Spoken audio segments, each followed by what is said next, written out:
St. Roque, Texas. The kind of place where gossip traveled faster than bullets and silence spoke louder than screams.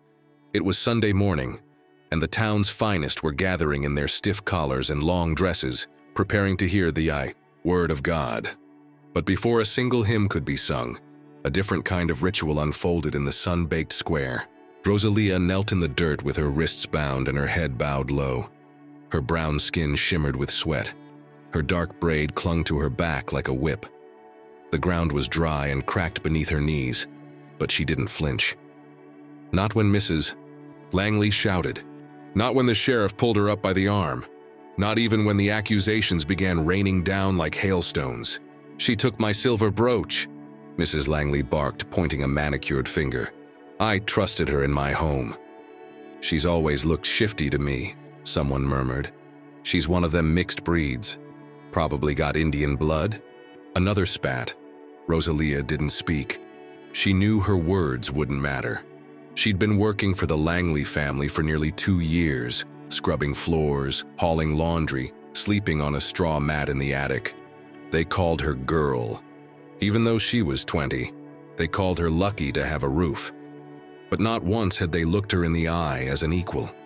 The sheriff, a stout man with sweat staining his collar, made a show of removing his hat. "Miss Langley, do you want to press charges?" "I want justice," she replied. Justice in St. Roque came without a trial. The sheriff nodded to 2 deputies. They dragged Rosalía to the church steps. The bell had just begun to ring. She looked up at it, that spotless white cross glowing against the sky, and wondered if heaven could see her. A crowd gathered. Children stared. Mothers clutched their sons' shoulders. Men muttered about setting an example. Then came the whip. It cracked through the air and struck her back once, twice again. Her dress tore. Blood welled up. Her body jerked, but she didn't cry out, not once. She bit down until her lips bled. Her eyes locked on the church door. The pastor stood in the threshold.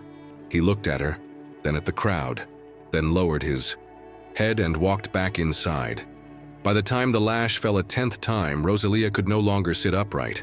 They cut the rope, and she collapsed, a heap of torn cloth and broken breath on the church's front yard. "Let that be a lesson," the sheriff said, brushing off his hands. The townsfolk scattered.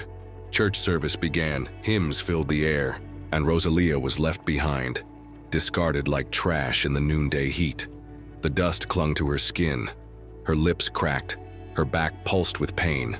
But her heart was louder than the whip, and though no one heard it, it whispered one word, again and again: endure. The road leading into St. Roque shimmered under the merciless afternoon sun. Dust rose in lazy clouds as a lone rider approached, his silhouette stretching long over the dirt trail. From a distance, he looked like a shadow torn from the earth, his mount a great black stallion that moved with eerie silence. Nahuel didn't belong to any town, not anymore. His name was whispered in saloons and army tents, always with the same tone, part fear, part legend. They said he was a ghost from the Apache wars. They said he had murdered a colonel in his sleep. They said he walked the desert not to escape, but to punish it. But Nahuel wasn't chasing ghosts, not that day. He had passed the wooden sign for St. Roque without even glancing at it. His eyes, dark and narrow, were drawn toward the heart of town. The scent of blood and shame still hung in the air. As he entered the square, conversations faltered. Men on porches fell silent. Mothers pulled their children indoors. Even the horses tied outside the saloon grew restless. Then he saw her. Rosalía lay crumpled in the dust like a discarded doll. Her back was raw, the skin torn open in stripes. Her face, turned sideways, was barely visible under her tangled braid. She was still conscious, barely, her breath shallow, her fingers twitching. Nahuel slowed his horse and dismounted without a word. The sound of his boots on the dirt was the only noise in the square. A man near the general store tried to speak. Hey now, friend, you can't just..." Nahuel didn't answer. He kneeled beside the broken woman, his eyes scanning her injuries. Gently, he placed 2 fingers on her throat, then brushed the hair from her face. Something shifted in his jaw. Not pity, not anger, something deeper, recognition. He lifted her in his arms. The crowd stirred. People moved forward, unsure whether to intervene. "She's not yours," someone called out. Nahuel turned his head slowly, fixing his gaze on the voice. The man stepped back, hands raised. "She's dying," Nahuel said, his voice rough as gravel but quiet as wind. "That's not your concern," barked the sheriff, now appearing at the edge of the steps, hand resting on his holster. Nahuel didn't flinch. "Then whose is it?" No one answered. Rosalía stirred faintly in his arms. Her eyelids fluttered, and for the briefest second, her gaze met his. She didn't speak, didn't have the strength, but she didn't look away. He mounted his horse with her across his lap. The stallion shifted under their weight, then turned without command and began to walk. No one followed. No one dared. From the saloon window, a man whispered, "That's Nahuel, the Apache."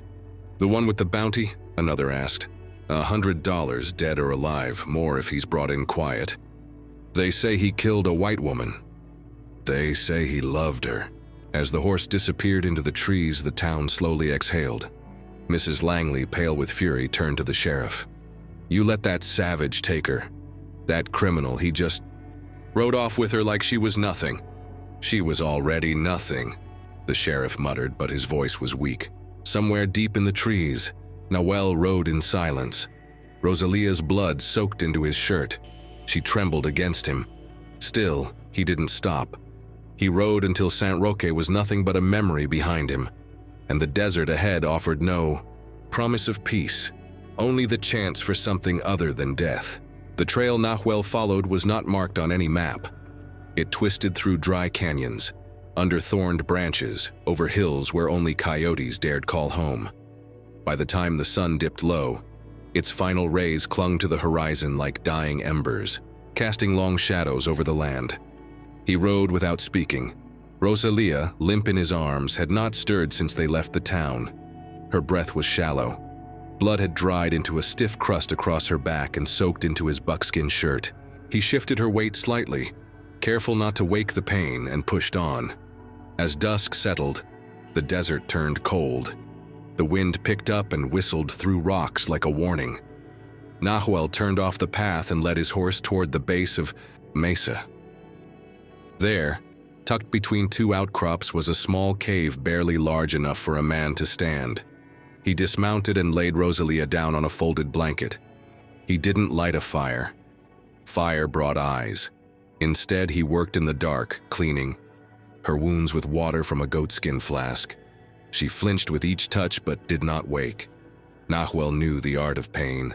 He'd learned it young, from the army, from betrayal, from watching his people starve while treaties turned to ash. But this girl, beaten not in war but in peace, had endured something even he hadn't. The cruelty of those who call themselves civilized. She murmured something in her sleep, a name maybe, or a prayer. He paused, the cloth soaked red in his hand. He whispered a word in Apache, soft like a lullaby, then bound her back with a clean wrap torn from his own shirt. The night passed slowly. Rosalía awoke to a sliver of dawnlight painting the cave wall. Her body ached from the inside, out, but it was the silence that startled her most. No voices, no footfalls, only breath, steady and near. She turned her head slightly. Nahuel sat at the entrance, legs crossed, knife on his lap, watching the landscape as if waiting for the world to end. She tried to sit up but gasped. The pain surged like fire under her skin. He turned. "Don't move." His voice was rough but not unkind. She blinked, disoriented. "Where are we?" she managed. "Safe for now." "You shouldn't have taken me." He shrugged. No one else would. Rosalía wanted to argue, but the words failed. He handed her a canteen. She drank greedily, water trailing down her chin. When she handed it back, her fingers brushed his. They both froze. "You didn't ask me," she whispered. "No," he said. "I didn't." "Why?" He looked at her long and hard.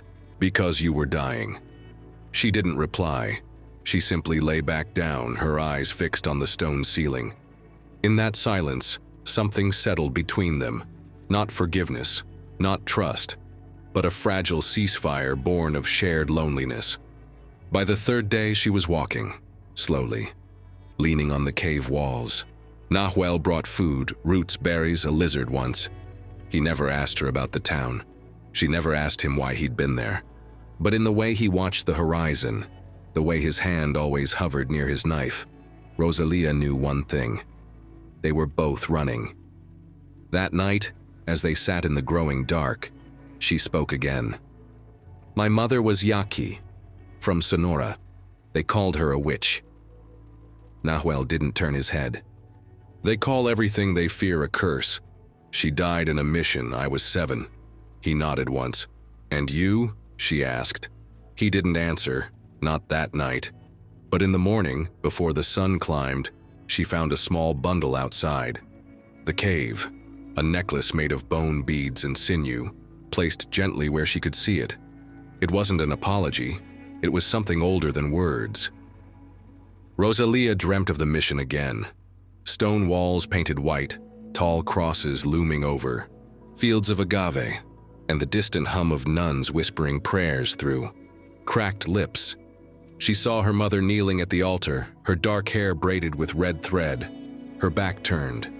A man's voice shouted, a scream.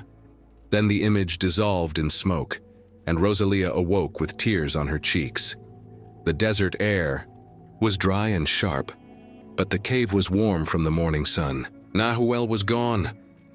Again. She rose carefully, her back stiff but healing.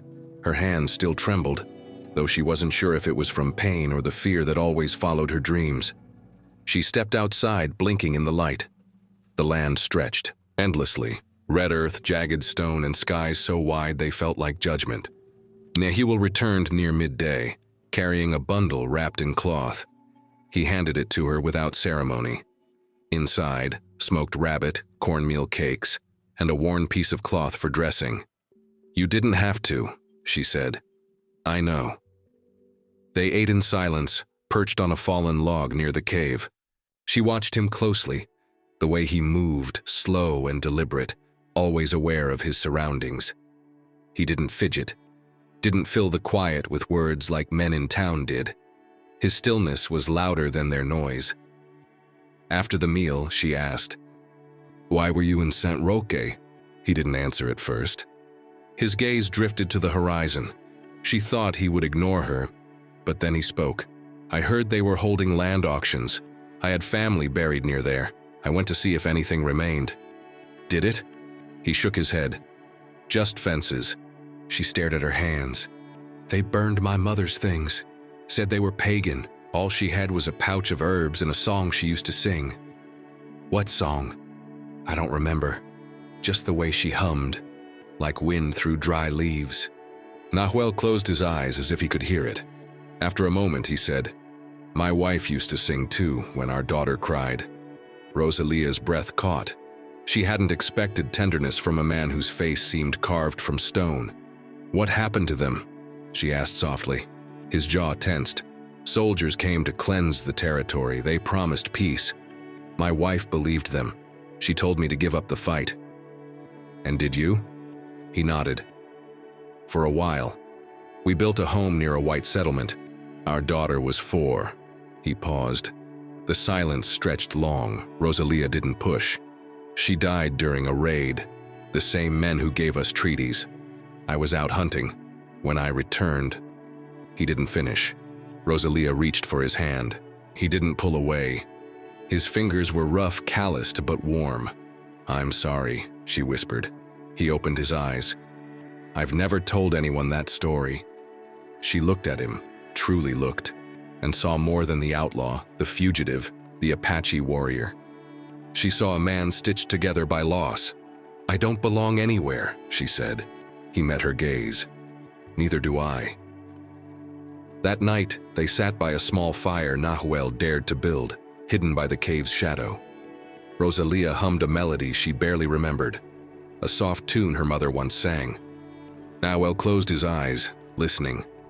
For the first time since Saint Roque, she felt something shift inside her.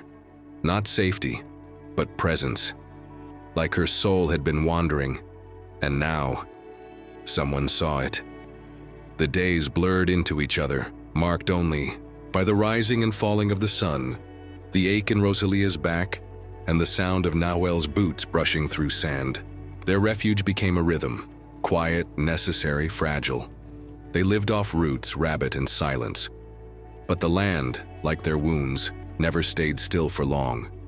One afternoon the sky shifted. Clouds rolled in from the west like smoke from a battlefield. Nahuel squinted toward the horizon and muttered something in his native tongue. Rosalía, sitting on a flat stone braiding her hair, looked up. "What did you say?" "Rain." She tilted her head. "I've never seen rain in the desert." "You'll hear it first," he said, then stood. "We need shelter." They packed quickly.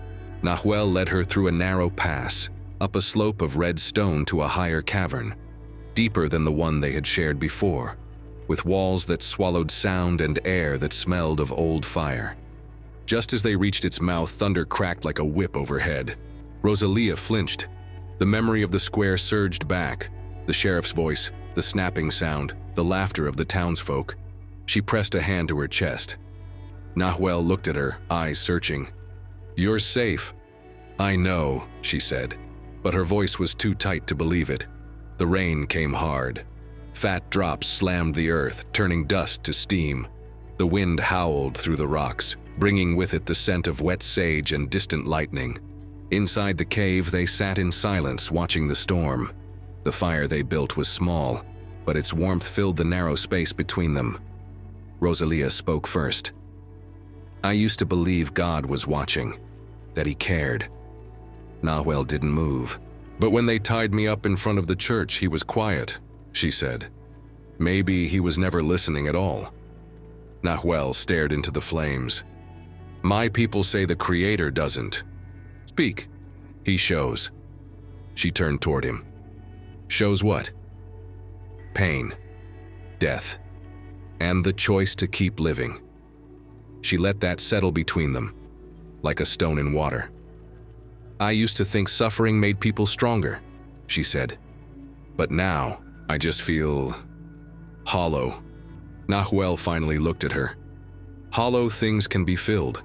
Her eyes welled, not with sorrow, but with something older. Grief, yes, but also recognition. Outside, the storm deepened. Rain slapped the stone like drums. Inside, the fire crackled, low and steady. She reached toward him, not bold, but steady. Her fingers brushed the scar on his jaw. He didn't flinch. "Why did you save me?" she asked. He didn't answer immediately. His breath was slow. Then, "Because you didn't cry out." She blinked. "I've seen many beaten," he said. "Men, women, children, all screamed. But you stayed silent." She swallowed. "I wanted to, but I couldn't afford to." "I know." Rosalía leaned closer.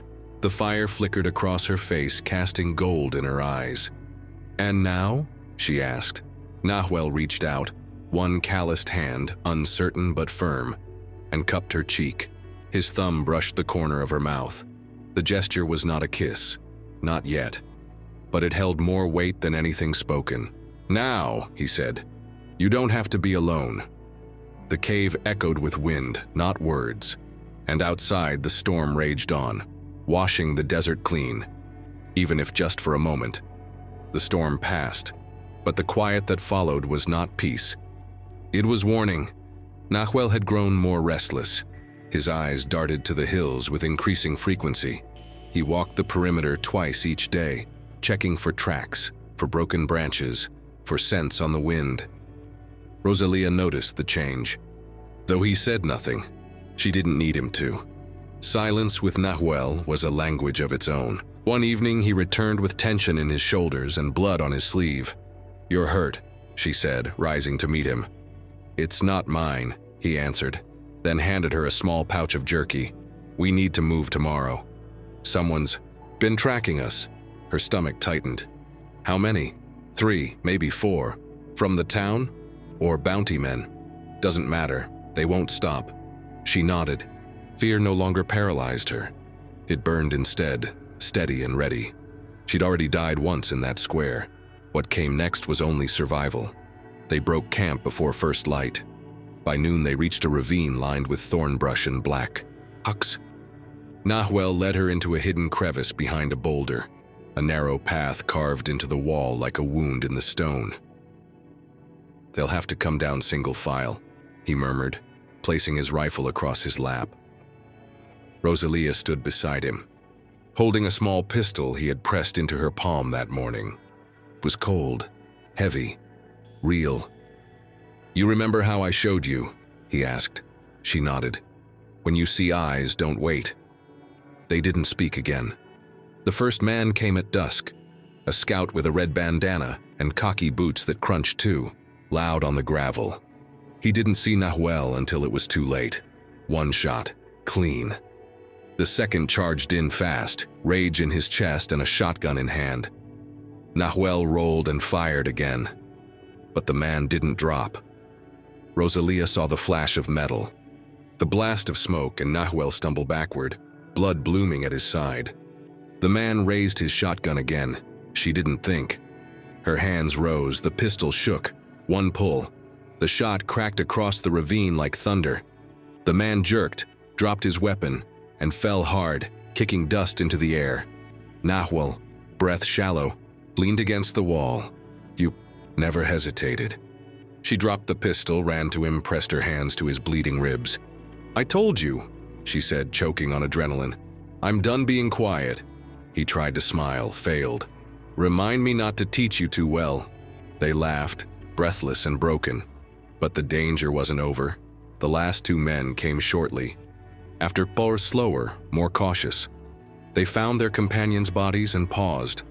Rosalía helped Nahuel to his feet. He refused to let her carry him, but she stayed close. They climbed out the back of the ravine, using roots and rock as ladders. Night fell fast, and with it came cover, and more pain. By midnight, they reached a small spring hidden under a ridge. Nahuel collapsed near the water. Rosalía tore open his shirt, cleaned the wound, and bound it as he had done for her. You'll live, she whispered, though her hands trembled. Damn shame, he rasped. She laid beside him, eyes open to the stars. She had taken a life. Not to save herself, but to protect someone who had once carried her away from death without asking her name. She didn't cry. She didn't break. She was no longer just a girl with broken skin. She was his equal in fire now. And together, they would burn through whatever came next. 3 days passed before Nahuel could walk without wincing. His wound festered with the desert heat, but Rosalía nursed it with herbs and patience. She crushed leaves she remembered from her mother's pouch and whispered words that had no meaning but felt like medicine. She refused to let him die, not after all they had survived. They moved slowly, trading distance for secrecy. The land around them grew harsher, emptier. No trees, no shade. Just rocks that crumbled underfoot and hills that watched them like sentinels. Then, one morning, Nahuel stopped at a rise and pointed. There, below, nestled in a dry valley, were the scattered bones of a village, crumbled adobe walls, fire-blackened posts, and the remains of a well choked with weeds. The wind moved through it like a ghost looking for its name. Rosalía stared. This was your home? One of them, he said. They descended carefully. The earth beneath their boots felt sacred and spoiled all at once. Inside what remained of a longhouse, Nahuel sat in the dust and pulled a weathered pouch from beneath a stone. Inside, 2 eagle feathers, a tiny carved horse, and a child's beaded bracelet, faded but intact. He held it gently, like something still alive. She was 5 when she made this, he said. Rosalía crouched beside him, careful not to interrupt. I buried my wife under that tree, he said, pointing to a gnarled mesquite stump. And my daughter beside her. Rosalía's breath caught. She died of fever. We asked for help. The army refused, said they didn't treat half-breeds. I'm sorry, she whispered. Nahuel's eyes darkened. They said we could stay, that we'd be safe. They brought food for 2 winters. Then one spring they didn't come. Soldiers came instead. He closed his hand around the bracelet. They burned it all, said it was necessary, called it progress. Rosalía touched his arm. And you survived. He looked at her. I didn't want to. She didn't speak. There was nothing to say. They spent the night there. No fire, just the warmth of each other's presence. Rosalía laid her head on his chest and he wrapped his good arm around her. Do you regret saving me? She asked in the dark. No, he said. Even with the blood on our hands? I've lived with blood for years. Yours is the first that mattered. She closed her eyes. Her back still ached. The scars would never fade.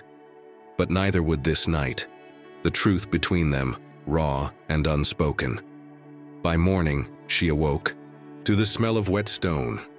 A light rain had come, soft and unexpected. The sky, once harsh and unforgiving, wept quietly over the ruins. They stood together in the gray dawn, the wind pressing their clothes against their skin. We can't stay here, she said. No, he agreed. But we can leave something behind. Together they buried the bracelet beneath the mesquite. Nahuel sang something low, a mourning song, broken and rough, but filled with memory. Rosalía didn't understand the words, but she felt them in her ribs. As they walked away, hand in hand, Rosalía looked back once, not to mourn, but to remember. They were not just fugitives anymore. They were the last breath of a world, erased, and the first step of something new. They were asleep when the dogs came. The warning bark echoed just once before the cave filled with shouting. Nahuel shot up, hand going for his rifle, but boots were already stomping inside. Light from torches splashed the walls. Men swarmed like ants through the narrow entrance. Don't move, someone shouted. Hands up! Rosalía reached for Nahuel, but a boot caught her ribs, knocking her back. A blow to Nahuel's temple brought him down hard. Blood followed. The world spun. When she came to, her wrists were bound and her mouth dry as bone. The sun was high again, always watching, always cruel. They were in a wagon now, bumping down a dirt road. Saint Roque's steeple pierced the horizon like a dagger. The men spoke freely around them. Sheriff will be glad, said the preachers. Been asking for justice. She shot a man, he was local. He was scum, one muttered, still white. Rosalía said nothing. Her eyes locked on Nahuel's. He was bruised but conscious, silent as always. But there was something different now, not fear, resolve. The town gathered before they even arrived. Word had spread like wildfire. The girl who fled. The Apache, outlaw who stole her. The deaths, the sin. They were dragged before the church again, wrists bound in front of the same steps where Rosalía had bled weeks ago. The pastor stood in his robes, the sheriff beside him. Mrs. Langley stepped forward, dressed in black, veil tight around her face. That girl murdered a man in cold blood, she hissed. And he, she pointed at Nahuel, is wanted for killing a colonel's wife. He's a savage, a thief, a demon. The crowd murmured. We'll hold a tribunal, the sheriff said. It's the Christian way. Nahuel laughed, just once, low and bitter. Rosalía's eyes burned. She stepped forward, hands still tied. I want to speak. The sheriff hesitated. You're not. I said I want to speak. The crowd quieted. Rosalía looked out at them. The same faces that had watched her bleed and done. Nothing. She felt her knees weaken but held firm. You beat me without trial. You called me thief, witch, less than human. All because my skin is darker, my voice softer, my mother different. No one moved. I was loyal. I served. I cleaned your floors. I prayed in your church, and still you turned your backs. Her voice rose. But he, she said, pointing to Nahuel, did what none of you dared. He picked me up. He didn't ask if I was guilty. He didn't care what blood ran in my veins. He saw me broken and lifted me. The pastor shifted uncomfortably. A few women looked down. I've seen more honor in a hunted man's silence than in all your hymns." She turned to the sheriff. "So go ahead, judge us. But understand this, I'd rather die beside a man who sees me than live in a town that never did." Silence fell like a stone. Someone coughed. A child whimpered. An old man removed his hat. The sheriff scratched his beard. "We'll reconvene at sunset." They were dragged away again, but this time the murmurs had changed. Whispers not of guilt, but of shame. In their cell, Rosalía sat close to Nahuel, resting her head on his shoulder. "Do you think they'll hang us?" she asked. "Maybe." "Are you afraid?" "No," she smiled. "Me neither."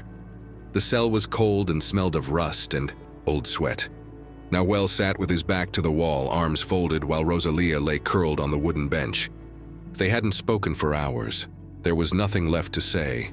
Outside, the town prepared its verdict. At sunset, the church bells rang. Not in celebration, not in mourning, in anticipation. The square filled again. Lanterns flickered. Faces, familiar and frightened, gathered to witness the final chapter of a story they had written without consent. The sheriff unlocked the door. "Let's go." Rosalía stepped out first. Her spine was straight, her chin high. Nahuel followed, each step slow but steady. His wrists were still bound. A thin trail of blood from his reopened wound stained the ground behind him. He didn't flinch. They were led to the center of the square. This time no post, no whip, just a raised wooden platform. The pastor cleared his throat. "We have deliberated. The crimes are grave.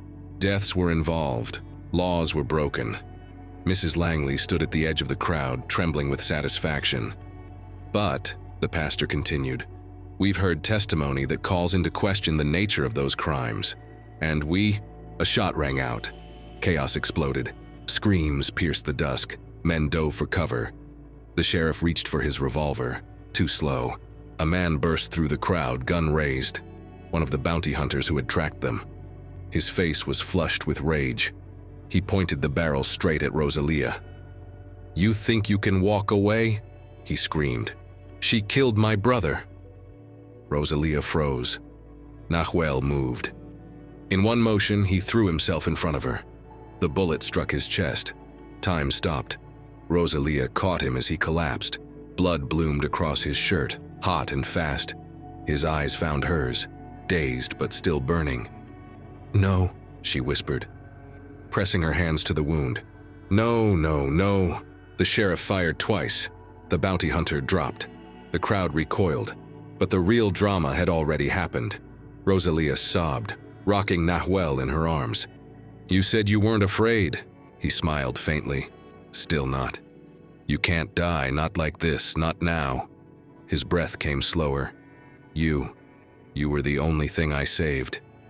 You saved more than me." The pastor stepped forward, hesitant. "Let us help." Rosalía glared. "Now!" The old priest lowered his head. "We all carry guilt. Then carry him." Men rushed to lift Nahuel. He groaned but didn't resist. Rosalía followed close, hand in his, eyes daring anyone to stop her. They took him to the church, the same place that had ignored her. Pain. Now it became a refuge. The town's doctor arrived, bandages, morphine, murmured prayers. For hours there was only waiting, and when dawn broke, Nahuel opened his eyes. Alive. Rosalía wept again, this time not from grief. The sheriff visited that morning. He stood awkwardly at the door. "We won't pursue you," he said. "You're free to go." Rosalía didn't thank him. She only nodded. As the sheriff turned to leave, he paused. "I don't know what to make of all this." "You don't have to," she said. "Just remember it." And he did. They all did. 6 weeks passed. The town of Saint Roch tried to return to normal, but something had shifted. The pews at the church were quieter. The whispers in the general store were softer.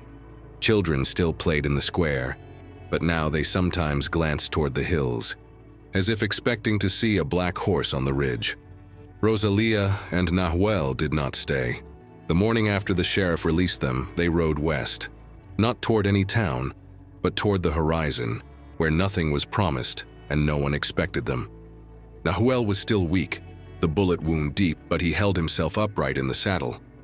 Rosalía stayed close, always one step, behind or beside, never again below. They found a canyon nestled between mesas where the wind sang through the stone, like a voice calling home. There they built something small, not a house, not a settlement, a beginning. They pitched. A tent, later replaced by adobe walls, Rosalía molded herself with Nahuel's help. Day by day they worked, no blueprints, no written plans, just hands, earth, and stubbornness. Soon others came. A widow with 2 children, a man with scars across his face who never spoke, a boy with eyes too old for his years. Word had traveled. There was a place, quiet, unclaimed, where the unwanted might plant something and not be burned for it. They never called it a town. They had no sheriff, no church, no judge. But there was food, fire, laughter, and work, plenty of it. One evening, Rosalía stood outside their home, watching the sun bleed gold across the rocks. Nahuel stepped beside her, his arm now strong enough to hold a tool all day. He had carved a wooden bird, small, rough, but proud, and placed it on the post by their door. She rested her head against his shoulder. "Do you ever miss it? The old world?" he asked. "The one that never wanted us." He shook his head. "It never saw us." A child's laugh rang out behind them. The widow's daughter, barefoot, chased a chicken around the yard. Rosalía smiled. "They'll write stories about us, maybe." "No," Nahuel said, slipping his hand into hers. "They'll write stories about themselves, because we lived." One night, as they lay in bed, the girl, the widow's daughter, knocked softly on the door. She held a small drawing. Rosalía with a braid, Nahuel with feathers in his hair, a house behind them. "Are you married?" she asked, eyes wide. Rosalía chuckled. "More than that." The girl tilted her head. "What's more than married?" Nahuel crouched beside her. "When you choose someone, and keep choosing them, even when it's hard." The girl nodded solemnly, then ran off to show her mother. They sat outside until the stars came. The desert, once a place of exile, now whispered lullabies through the wind. Rosalía looked up at him.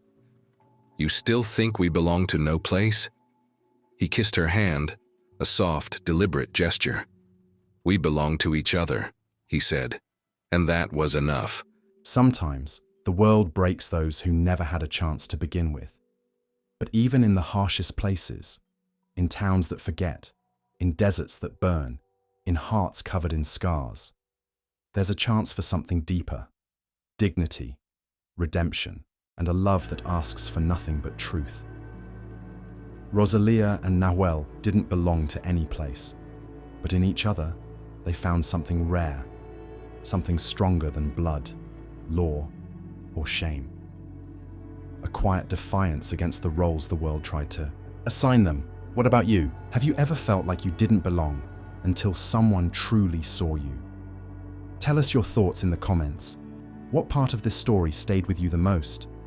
We'd love to read your reflection, and if this story moved you, don't forget to like, share, and subscribe for more stories.